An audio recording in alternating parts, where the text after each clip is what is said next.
Hello, I'm Lou Goldstein with Chris Grant, and welcome to another edition of Open Source.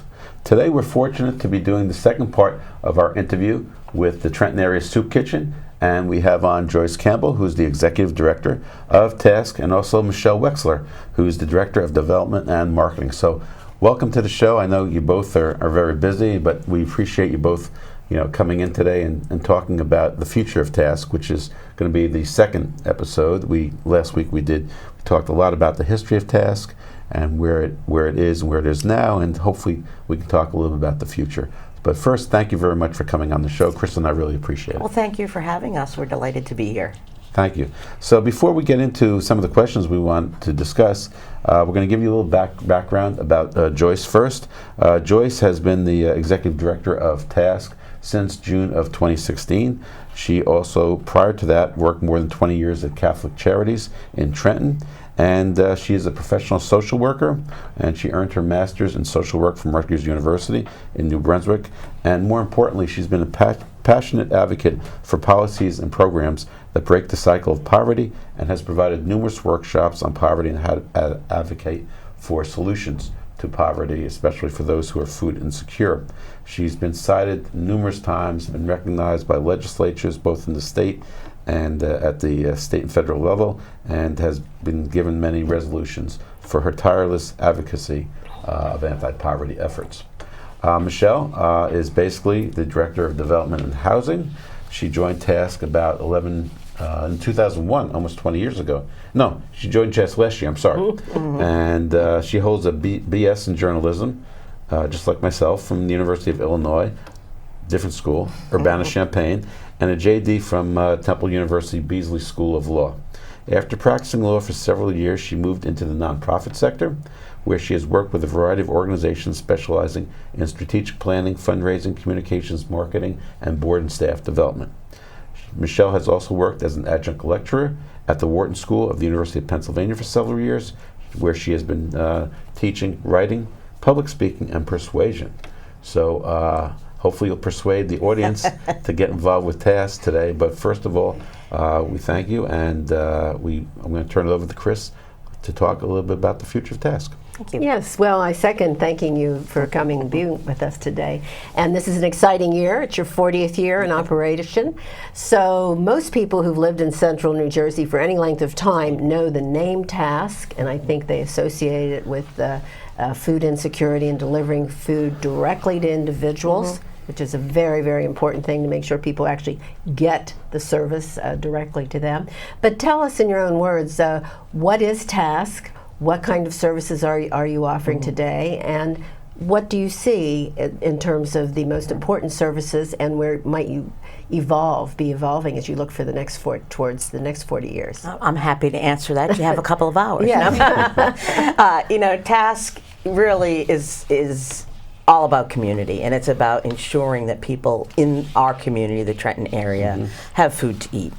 And over the years, it's grown to recognize that food is wonderful, but it's sort of a Band-Aid, and it's really a symptom of poverty. And I think one of the hallmarks for Task, particularly at our main facility in Trenton, is that we provide a variety of other services, kind of wrap around people with things that they need, whether it's hygiene products, whether it's, help writing a resume, referral to housing, participating in our arts program. It's about really treating people holistically and with dignity. And I think those are the hallmarks that our founders had 40 years ago, and that we represent today. Right. And it's interesting because when we started talking about the 40th anniversary, I had a lot of trouble saying celebrate, just because people are still hungry today, and in fact now we are seeing the highest inflation since 1982. It's just sort of an unfortunate coincidence, I feel. But I kind of moved along to be able to say, yes, we're celebrating, because what we're doing is we're celebrating the success of the program and helping people one person at a time, the success that the community has had in supporting us for 40 years. And so those are all critical features that I think about. And I also think going forward those are the same principles and values that we're going to continue with. Maybe it looks a little bit of a different way because we learned something that helps people different. There's different types of policies or programs that change, but they will always be delivered in the same manner. 40 years is just an incredible milestone, and for any nonprofit to endure. I mean, you think about the state, of hunger and food insecurity in 1982, and you think about it now, 40 years later in 2022, and I think, TASC's longevity is really a testament to, as an organization, its ability to adapt to changing circumstances. Hunger is hunger, but the reasons behind why people are hungry and the way that TASC has, worked to try to address some systemic issues in our society has evolved over time. So while we started serving meals in a church basement in 1982, we've now grown to incorporate a case management program where we connect patrons with social services, benefits, and housing. Identification is another important issue that we address now at TASC. We have an adult education program that works with folks to achieve their individual goals. We have a creative arts program that offers, that therapeutic creative release that a lot of our patrons don't have access to without TASC. We have a job search program. We have the meal service program, which is obviously the cornerstone of what brings everyone together. And we've even expanded into a workforce development program with our Culinary Academy. So that growth is something that I think is really important to recognize in this 40 years, that we haven't just stayed the same. We've really worked to meet needs throughout the community. And so while it's hard to say it's a celebration, because it's certainly not celebratory that hunger still exists in this way, it's certainly, something to be commemorated in how hard people have worked and how creative people have been to try to, keep TASC vibrant and relevant to what's happening. And you sort of downplayed the fact that this is really private sector activity. I think we are coming off the pandemic where certainly the government stepped up in a big way, both at the local, state, and federal levels to provide what certainly was a safety net. But that's not indefinite support, and probably should not be indefinite. So tell us a little bit about the network and the private aspect of TASC, and how does it stay in existence as a big private not-for-profit group? I'll take it first. I know Michele has some to add to that because she's been doing an excellent job, with that private support and getting it. One of the things I think that's, you mentioned the government support, and for us it is critical that the people we serve continue to get from the government the services that they are entitled to. With COVID, there was a lot put in place to help folks. And in fact, they've been able to show that some of the extra that they have given has helped move people up above the poverty level. Right. So the fact that it's going to end is something that we're really keeping our eye on. And thinking, well, gee, now we're going to have to step back up again. But I think one thing we've learned throughout all of it is we'll be very strong advocates for those programs to help our patrons directly. But to be able to kind of fill in the gaps, that's really where the private funding comes in. And, we are currently 98% privately funded with over 62% individual donors. And foundations and corporations, the level of support, it continues to overwhelm me even after 6 years there. But it's so important for those folks to know how critical those dollars are, because they fill gaps that you don't necessarily think about. And that's what makes the difference sometimes in the people's lives that we serve. I could tell you a variety of things, work boots. We help pay folks some of their dental fees because they've lost teeth, they want to get a job. Just that variety of things. And I think it's really important, for me it's important for our community of donors to know about those particular things, because they're not necessarily going to come from anywhere else, but they pull people's lives together. Yeah, so being relatively new still to TASC, I still get to be in sort of my marvel phase, in that I marvel so often about the impact that TASC makes. And the most important thing, not a lot of good came out of COVID, but one of the things that was really amazing that did come out of COVID was the level of support from the community in central New Jersey and lower Bucks County for task, knowing how much people were suffering as a result of the pandemic and really stepping up and contributing financially to help us do what we do. And then in terms of the impact that our donors make, Joyce makes such a great point, because one of the things I really marvel at Task is that we're really working to solve these big systemic issues that have been pervasive throughout our society for so long, and yet we really have this just unique ability to address the humanity of that on an individual level. Everyone who comes through our doors, whether they're looking for education or food or help achieving their own goals, we really look at everybody individually, and that continuum to what you might call self-sufficiency really does look different for everyone. So to Joyce's point, funding goes toward addressing food insecurity, nutrition insecurity, identification, again, a big systemic issue, but also one day we were sitting in a meeting and someone from our finance department was asking Jamie Parker, who was here in the last segment, there's a charge for dog food. And it was such an interesting thing to hear, because we had set someone up with some temporary housing, but they had 2 dogs, and it was so important to this person to be able to keep their dogs, to be able to bring them with them when they went into the temporary shelter, and to be able to feed them. And he just didn't have the ability to do that at the time. So in addition to helping him secure some temporary housing, we were able to keep him with the dogs, and that was so beneficial to his mental health and his quality of life. And that's just as important to us as it is to make sure that everybody leaves full, well-fed, nutritious, high-quality meals, and to be able to balance that, I think, is really unique. I think I want to just add about that, because I think it's important when you look at the future and where you are, again, being 40 years, but we're also embarking on a new, strategic planning process, looking, at the future, looking back at what we've done, and the community, will be a part of that. We'll certainly reach out to some folks, but having the funding allows us to really think a little bit more creatively and out of the box as to what is it that we can do as we move forward, to help people. What have we heard from the people we serve? Because that's a really important thing, to listen to what is it that you need, what is it that makes a difference. And I'll give you one example that I really hope comes to fruition. I am hoping that we are able to purchase 1, if not 2, mobile shower and laundry vans.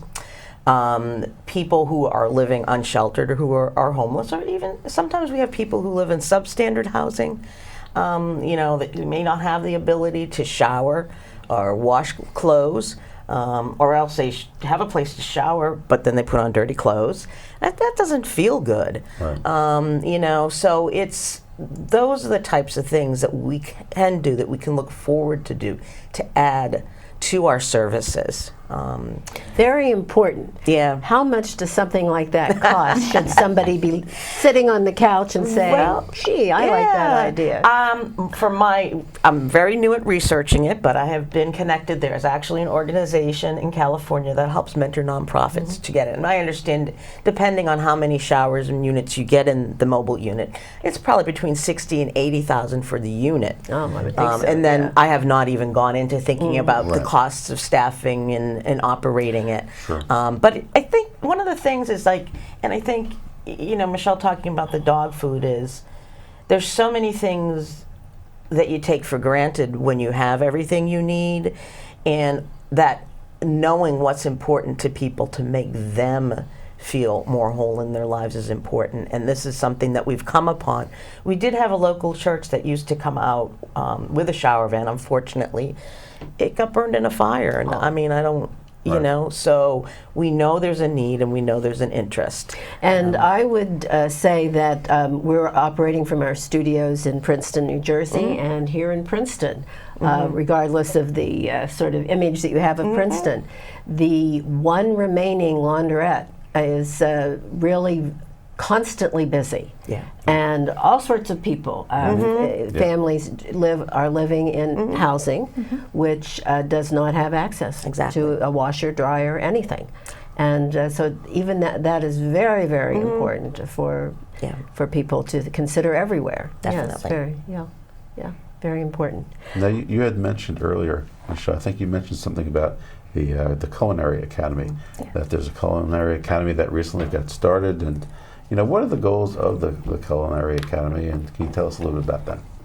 At Task, our mission is obviously to feed people who are hungry, but it's also to help provide programs and services to improve quality of life and empower people along the path to self-sufficiency. And we talked about that means something different for everyone, but for those that are seeking to gain some skill set that they can enter into the job market, we launched a Culinary Academy. We graduated one cohort.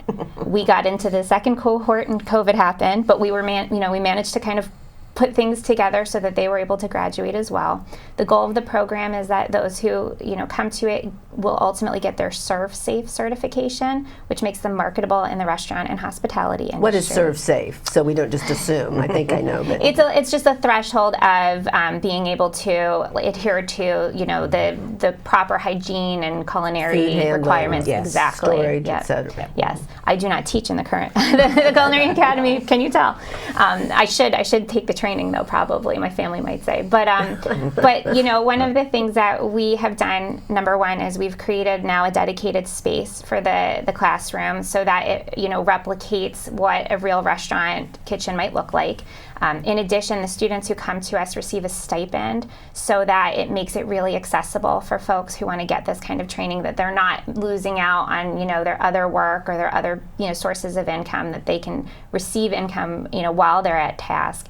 And I think that's critical too, because they do help in their training to prepare meals for us as part of that 8,000 meals a week that we put out. And so, the goal is once they graduate that sometimes we help people find work, sometimes they're able to find it on their own. Maybe they don't use it at all, but they now know that they have this skill set that they can rely upon if they want to go into the industry.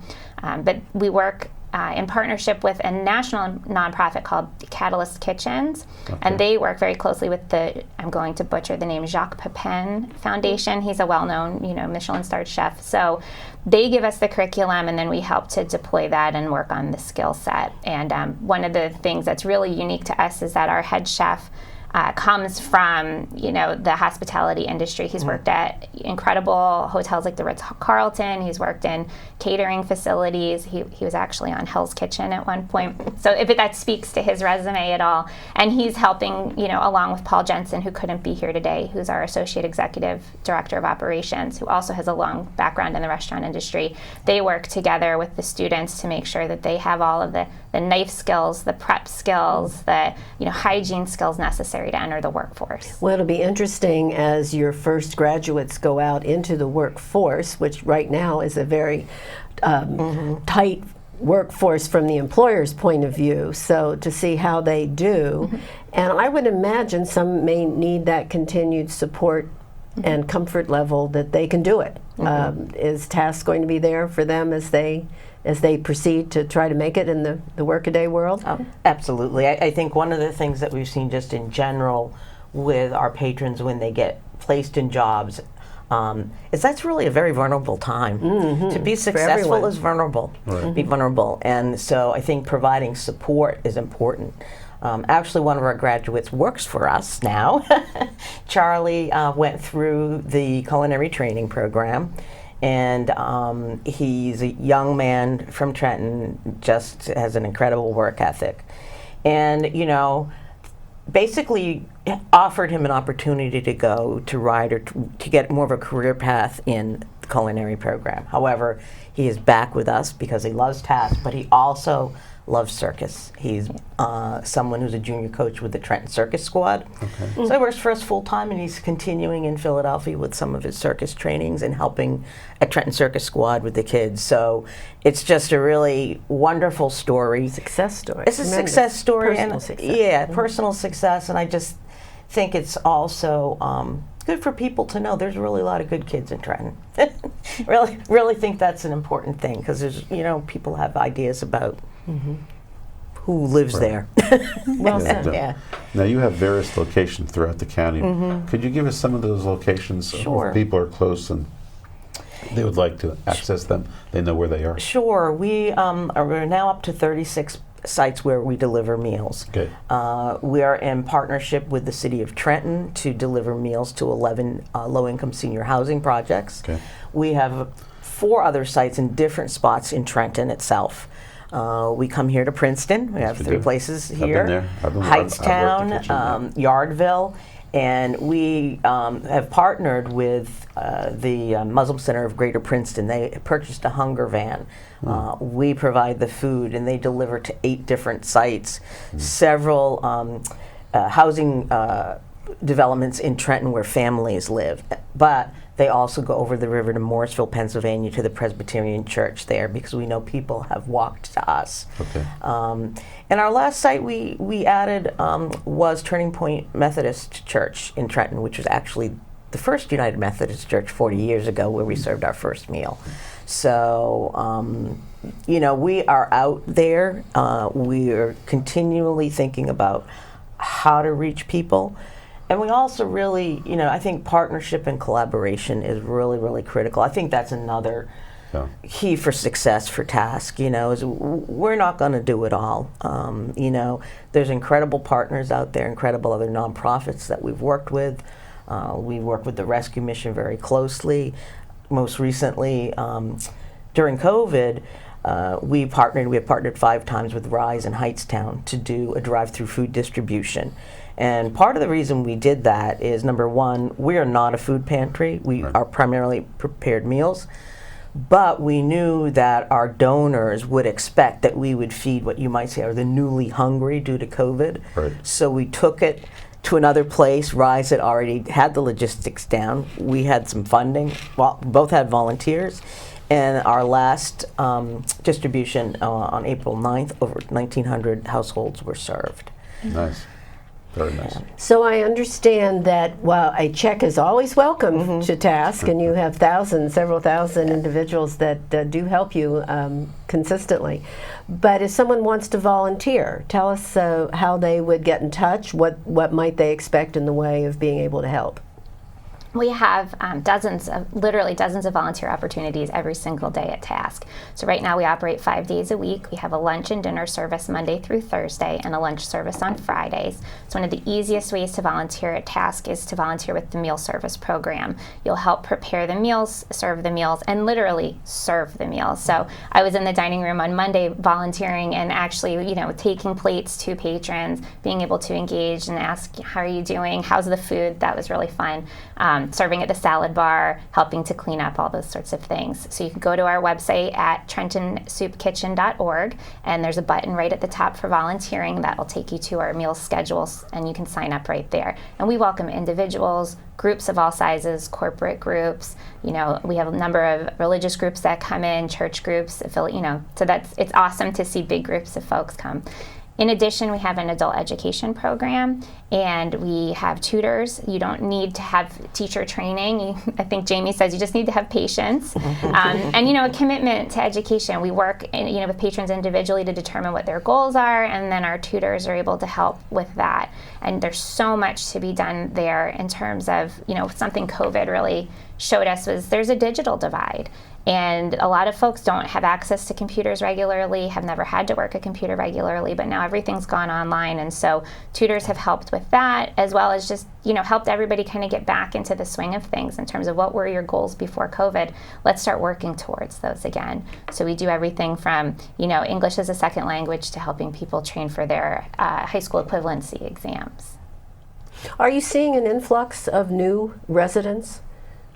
Just occurred to me we haven't discussed that, either migrants from the southern, from Mexico or elsewhere. We've always had a very healthy, vibrant Latino society here in New Jersey. But what are you seeing, and special situations? Well, we have seen, certainly in our meal service in Trenton, and I think also probably at our other sites, immigrants who've come to this country, you know, who may or may not be documented, certainly seeking food. And what is your attitude towards undocumented people? Oh, everyone is welcome. Absolutely. Again, we don't ask for anything to eat, and we really, you know, we wouldn't ask. We actually try not to ask people for any more information than we need from them to help what they need with help.